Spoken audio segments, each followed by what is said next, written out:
ಸ್ನೇಹಿತರೆ ನಮಸ್ಕಾರ. ಈ ವಿಡಿಯೋದಲ್ಲಿ ಏನಿದೆ ಅಂತ ನೋಡೋದಾದರೆ ಭಾರತೀಯ ಸಂವಿಧಾನದ ವಿವಿಧ ಅನುಚ್ಛೇದಗಳ ಅಡಿಯಲ್ಲಿ ಕೇಳಬಹುದಾದ ಪ್ರಶ್ನೋತ್ತರಗಳ ಕುರಿತು ತಿಳ್ಕೊಳ್ಳೋಣ. ಸಂವಿಧಾನದ ಭಾಗ 1ರಲ್ಲಿ ಒಕ್ಕೂಟ ಮತ್ತು ಅದರ ರಾಜ್ಯ ಕ್ಷೇತ್ರ ಕುರಿತು ಅನುಚ್ಛೇದ 1ರಿಂದ 4ರಲ್ಲಿ ವ್ಯವಹರಿಸುತ್ತದೆ. ಅನುಚ್ಛೇದ 1 ಒಕ್ಕೂಟದ ಹೆಸರು ಮತ್ತು ರಾಜ್ಯ ಕ್ಷೇತ್ರ ಕುರಿತು ವ್ಯವಹರಿಸುತ್ತದೆ.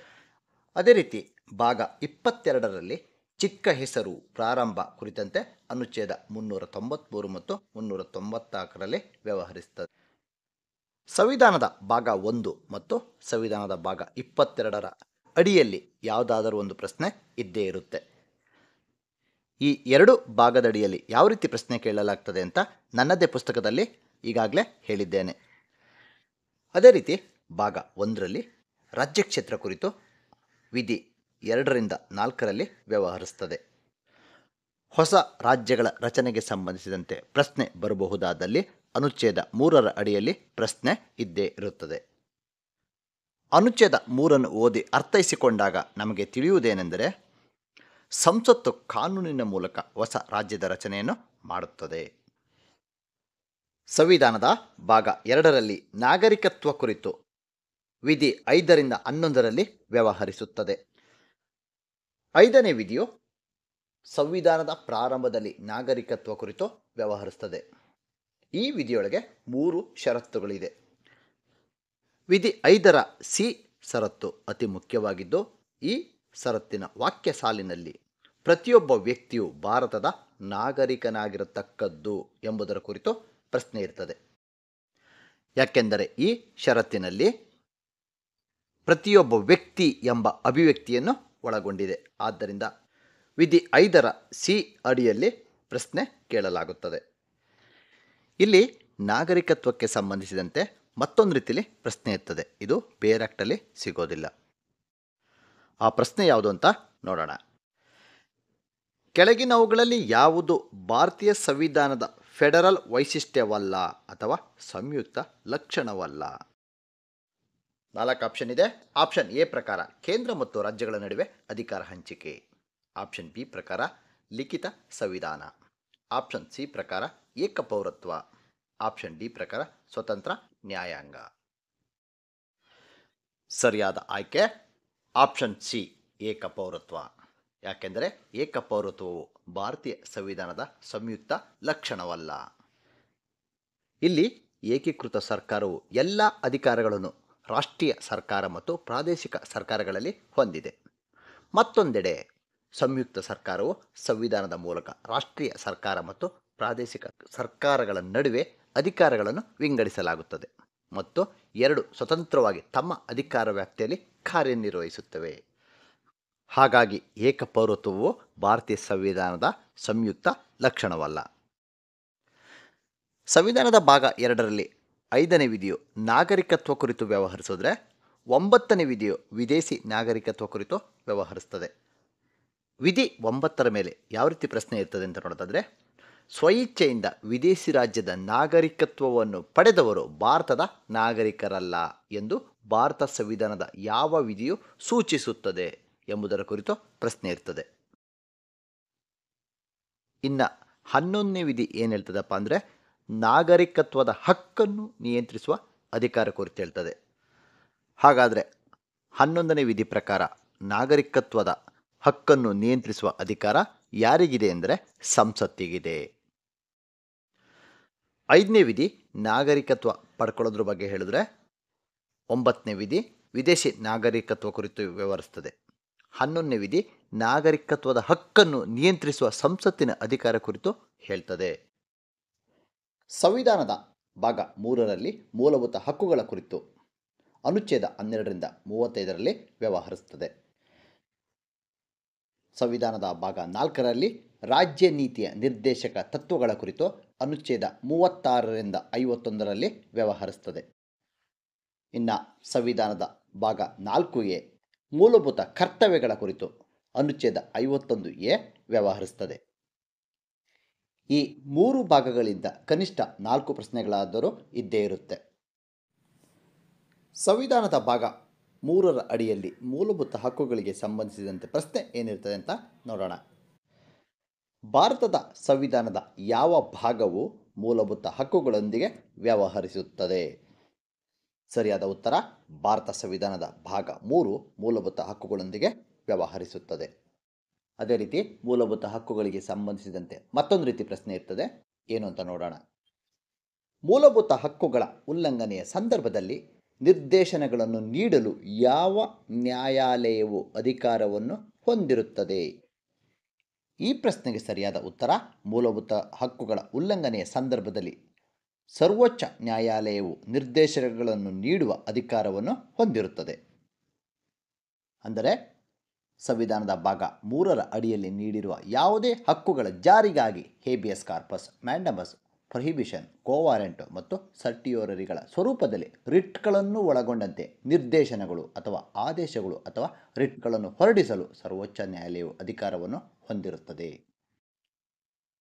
ಮೂಲಭೂತ ಹಕ್ಕುಗಳ ಕುರಿತಂತೆ ನ್ಯಾಯಮೂರ್ತಿ ಗಜೇಂದ್ರ ಗಡ್ಕರ್ ಅವರ ಅಭಿಪ್ರಾಯ ಹಾಗೂ ಮೂಲಭೂತ ಹಕ್ಕುಗಳ ಕುರಿತಂತೆ ಸಂವಿಧಾನದ ಮೂಲ ರಚನೆ ಸಿದ್ಧಾಂತ ಏನು ಹೇಳ್ತದೆ ಎಂಬುದರ ಮೇಲೆ ಪ್ರಶ್ನೆ ಇರುತ್ತೆ. ಇವು ಸಾಮಾನ್ಯವಾಗಿ ಕೇಳಬಹುದಾದ ಪ್ರಶ್ನೆಗಳಾಗಿರುತ್ತವೆ. ಇನ್ನು ಮುಂದಿನದು ಏನು ಅಂತ ನೋಡೋದಾದರೆ, ಮೂಲಭೂತ ಹಕ್ಕುಗಳ ಕುರಿತು ವಿಧಿ 12ರಿಂದ 35ರವರೆಗೆ ವ್ಯವಹರಿಸಿದೆ. ಈ ವಿಧಿಗಳಡಿಯಲ್ಲಿ ಬರಬಹುದಾದ ಪ್ರಶ್ನೆಗಳು ಏನೇನಿರುತ್ತೆ ಅಂತ ನೋಡ್ತಾ ಹೋಗೋಣ. ವಿಧಿ 12 ರಾಜ್ಯದ ಪರಿಕಲ್ಪನೆಯೊಂದಿಗೆ ವ್ಯವಹರಿಸುತ್ತದೆ. ವಿಧಿ 12ರ ಅಡಿಯಲ್ಲಿ ಯಾವುದು ರಾಜ್ಯದ ಪರಿಕಲ್ಪನೆ ಅಡಿಯಲ್ಲಿ ಒಳಗೊಳ್ಳುತ್ತದೆ, ಯಾವುದು ಒಳಗೊಳ್ಳುವುದಿಲ್ಲ ಎಂಬುದರ ಕುರಿತು ಪ್ರಶ್ನೆಗಳಿರುತ್ತೆ.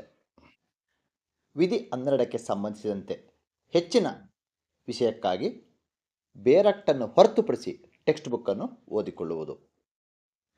ವಿಧಿ 13ರ ಅಡಿಯಲ್ಲಿ ಸಿದ್ಧಾಂತದ ಮೇಲೆ ಪ್ರಶ್ನೆ ಇರುತ್ತೆ.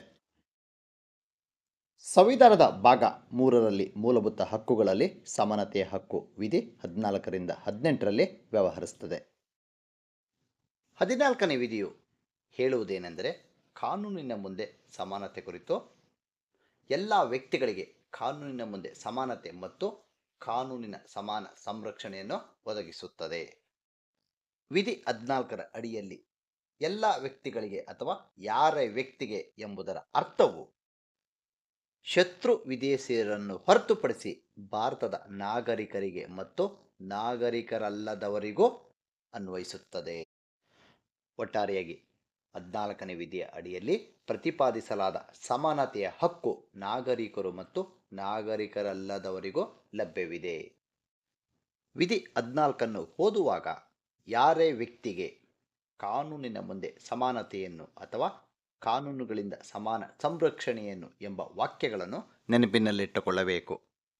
14ನೇ ವಿಧಿಯಲ್ಲಿ ಅಡಕವಾಗಿರುವ ಕಾನೂನುಗಳ ಸಮಾನ ಸಂರಕ್ಷಣೆ ಎಂಬ ಪದವನ್ನು ಯುನೈಟೆಡ್ ಸ್ಟೇಟ್ಸ್ ಆಫ್ ಅಮೆರಿಕ ಸಂವಿಧಾನದಿಂದ ಎರವಲು ಪಡೆಯಲಾಗಿದೆ. 14ನೇ ವಿಧಿಗೆ ಸಂಬಂಧಿಸಿದಂತೆ ಎ.ವೈ. ಡೈಸಿ ಅವರ ಪ್ರಕಾರ ಕಾನೂನಿನ ನಿಯಮ ಭಾರತ ಸಂವಿಧಾನದ 14ನೇ ವಿಧಿಯಲ್ಲಿ ಸಾಕಾರಗೊಂಡಿದೆ.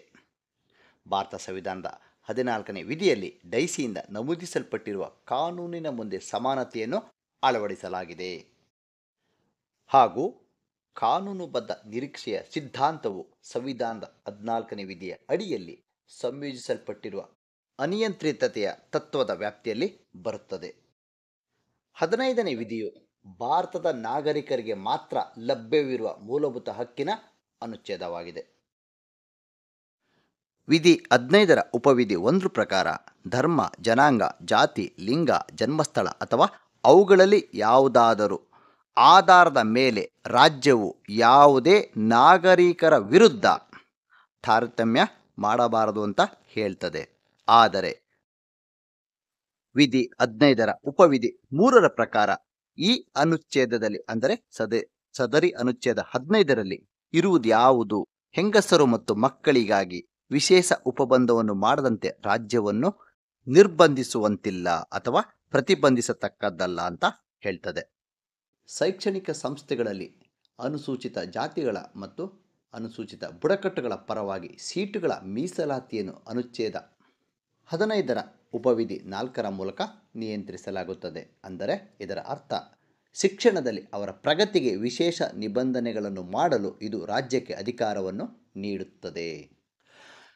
16ನೇ ವಿಧಿಗೆ ಸಂಬಂಧಿಸಿದಂತೆ ಪ್ರಶ್ನೆಗಳು ಇದ್ದೇ ಇರುತ್ತದೆ.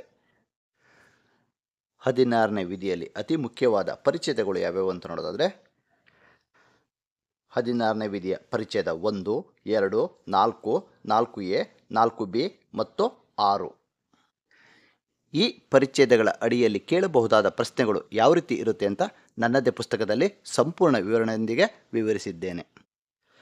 ಬೇರಾಕ್ನಲ್ಲಿ ಓದಿಕೊಳ್ಳುವವರು ವಿಧಿ 16ರ ಪರಿಚ್ಛೇದ 6ರ ಉಲ್ಲೇಖವಿಲ್ಲ. ಅದರ ಬದಲಿಗೆ ವಿಧಿ 16ರ ಪರಿಚ್ಛೇದ 5ರ 2ನೇ ಪ್ಯಾರವನ್ನು ಓದಿಕೊಳ್ಳುವುದು.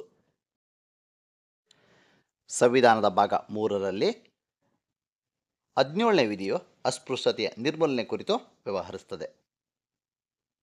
19ನೇ ವಿಧಿಯು ವಾಕ್ ಸ್ವಾತಂತ್ರ್ಯ ಮುಂತಾದವುಗಳ ಬಗ್ಗೆ ಕೆಲವು ಹಕ್ಕುಗಳ ಸಂರಕ್ಷಣೆ ಕುರಿತು ವ್ಯವಹರಿಸುತ್ತದೆ. ವಿಧಿ 19(1)ರ ಎ ಇಂದ ಜೆ ವರೆಗಿನ ಷರತ್ತುಗಳು ಅತಿ ಮುಖ್ಯವಾದವುಗಳಾಗಿರುತ್ತದೆ. ಸಾಮಾನ್ಯವಾಗಿ ವಿಧಿ 19ರ ಅಡಿಯಲ್ಲಿ ಕೇಳಬಹುದಾದ ಪ್ರಶ್ನೆಗಳು ಈ ಷರತ್ತುಗಳ ಅಡಿಯಲ್ಲೇ ಬರುತ್ತದೆ. 1868ರಲ್ಲಿ ಇಂಗ್ಲಿಷ್ ಪ್ರಕರಣವಾದ ಆರ್ ವಿರುದ್ಧ ಹಿಕ್ಲಿನ್ ಅಥವಾ ರೆಜಿನಾ ವಿರುದ್ಧ ಹಿಕ್ಲಿನ್ ಪ್ರಕರಣದಿಂದ ಸ್ಥಾಪಿಸಲಾದ ಅಶ್ಲೀಲತೆಯ ಕುರಿತಂತೆ ಕಾನೂನಿನ ಪರೀಕ್ಷೆಯಾಗಿದೆ. ಅನುಚ್ಛೇದ 19(2)ರ ಅಡಿಯಲ್ಲಿ ಹಿಕ್ಲಿನ್ ಟೆಸ್ಟ್ ಎಂಬುದು ಸಭ್ಯತೆ ಮತ್ತು ನೈತಿಕತೆಗೆ ಸಂಬಂಧಿಸಿದ್ದಾಗಿದೆ. ವಿಧಿ 20ರ ಅಡಿಯಲ್ಲಿ ಸಾಮಾನ್ಯವಾಗಿ ಪ್ರಶ್ನೆಗಳು ಇದ್ದೇ ಇರುತ್ತದೆ.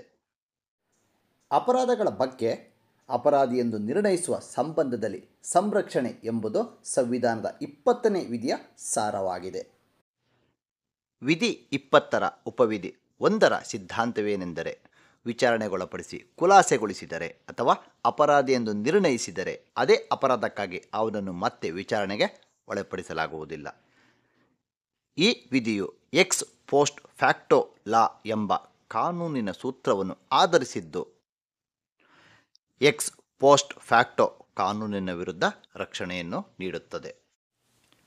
ವಿಧಿ 20ರ ಉಪವಿಧಿ 2 ಹೇಳುವುದೇನೆಂದರೆ ಒಂದೇ ಅಪರಾಧಕ್ಕೆ ಯಾವುದೇ ವ್ಯಕ್ತಿಯನ್ನು 2 ಬಾರಿ ಶಿಕ್ಷಿಸಬಾರದು ಅಂತ ಹೇಳ್ತದೆ. ಇದು ದ್ವಿವಿಪತ್ತು ಅಥವಾ ಡಬಲ್ ಜೆಪರ್ಡಿ ಸಿದ್ಧಾಂತವನ್ನು ಆಧರಿಸಿದೆ. ಅದೇ ರೀತಿ ವಿಧಿ 20ರ ಉಪವಿಧಿ 3ರಲ್ಲಿ ಮೌನವಾಗಿ ಉಳಿಯುವ ಹಕ್ಕನ್ನು ಖಾತರಿಪಡಿಸಲಾಗಿದೆ. ಆದ್ದರಿಂದ ಈ ವಿಧಿಯ ಅಡಿಯಲ್ಲಿ ಯಾವುದೇ ಅಪರಾಧದ ಆರೋಪಿತ ವ್ಯಕ್ತಿಯನ್ನು ತನ್ನ ವಿರುದ್ಧ ಸಾಕ್ಷಿಯಾಗಿರಲು ಒತ್ತಾಯಿಸಲಾಗುವುದಿಲ್ಲ. ವಿಧಿ 21 ಹೇಳುವುದೇನೆಂದರೆ ಜೀವದ ಮತ್ತು ವ್ಯಕ್ತಿ ಸ್ವಾತಂತ್ರ್ಯದ ಸಂರಕ್ಷಣೆ ಕುರಿತು ವ್ಯವಹರಿಸುತ್ತದೆ. ಪೊಲೀಸ್ ಅಭಿರಕ್ಷೆಯಲ್ಲಿ 24 ಗಂಟೆಗಳ ನಂತರ ಬಂಧಿಸದಿರುವ ಹಕ್ಕನ್ನು ಅನುಚ್ಛೇದ 21ರ ಅಡಿಯಲ್ಲಿ ವೈಯಕ್ತಿಕ ಸ್ವಾತಂತ್ರ್ಯದ ಹಕ್ಕಿನಲ್ಲಿ ಸೇರಿಸಲಾಗಿಲ್ಲ. ಇದು ನೆನಪಿರಲಿ. ಶಿಕ್ಷಣದ ಹಕ್ಕನ್ನು 2002ರಲ್ಲಿ ಭಾರತ ಸಂವಿಧಾನದ 86ನೇ ತಿದ್ದುಪಡಿ ಕಾಯ್ದೆಯ ಸಂವಿಧಾನದ ಭಾಗ 3ರಲ್ಲಿ ಅನುಚ್ಛೇದ 21(a) ಅಡಿಯಲ್ಲಿ ಮೂಲಭೂತ ಹಕ್ಕು ಎಂದು ಜಾರಿಗೊಳಿಸಿತು. ಸಾಮಾನ್ಯವಾಗಿ ವಿಧಿ 21(a) ಅಡಿಯಲ್ಲಿ ಪ್ರಶ್ನೆ ಇದ್ದೇ ಇರುತ್ತದೆ. ವಿಧಿ 21(a) ಅಡಿಯಲ್ಲಿ ರಾಜ್ಯವು 6ರಿಂದ 14 ವರ್ಷಗಳ ಒಳಗಿನ ಎಲ್ಲ ವಯಸ್ಸಿನ ಮಕ್ಕಳಿಗೆ ಉಚಿತ ಮತ್ತು ಕಡ್ಡಾಯ ಶಿಕ್ಷಣವನ್ನು ಒದಗಿಸುತ್ತದೆ.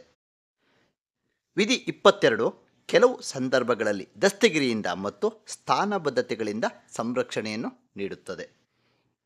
ಈ 22ನೇ ವಿಧಿಯು 2 ಭಾಗಗಳನ್ನು ಹೊಂದಿದ್ದು ಮೊದಲನೆಯ ಭಾಗವು ಸಾಮಾನ್ಯ ಕಾನೂನಿನ ಪ್ರಕರಣಗಳೊಂದಿಗೆ ವ್ಯವಹರಿಸುತ್ತದೆ.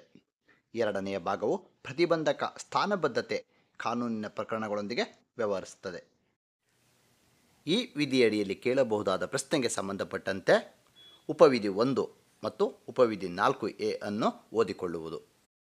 ಶೋಷಣೆ ವಿರುದ್ಧದ ಹಕ್ಕು.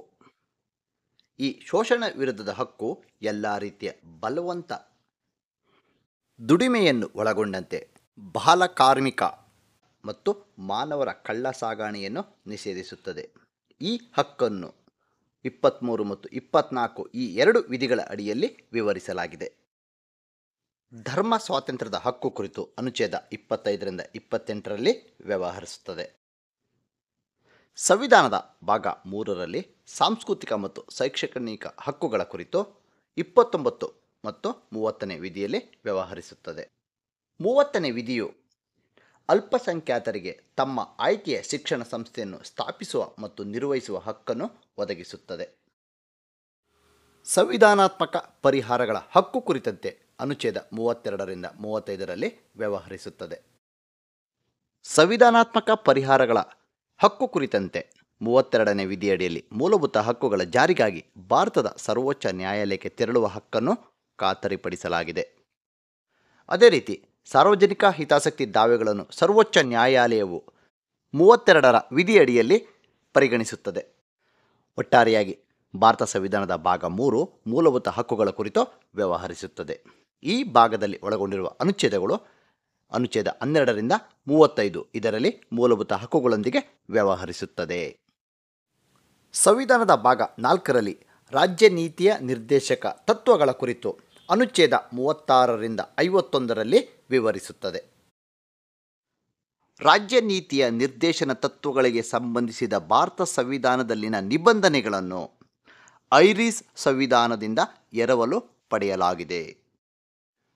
ವಿಧಿ 37ಅನ್ನು ಓದಿ ಅರ್ಥ ಮಾಡಿಕೊಂಡಾಗ ನಮಗೆ ತಿಳಿಯುವುದೇನೆಂದರೆ, ಈ ಭಾಗದಲ್ಲಿ ಅಂದರೆ ಸಂವಿಧಾನದ ಭಾಗ 4ರಲ್ಲಿ ಒಳಗೊಂಡಿರುವ ನಿಬಂಧನೆಗಳನ್ನು ಯಾವುದೇ ನ್ಯಾಯಾಲಯದಿಂದ ಜಾರಿಗೊಳಿಸಲಾಗುವುದಿಲ್ಲ.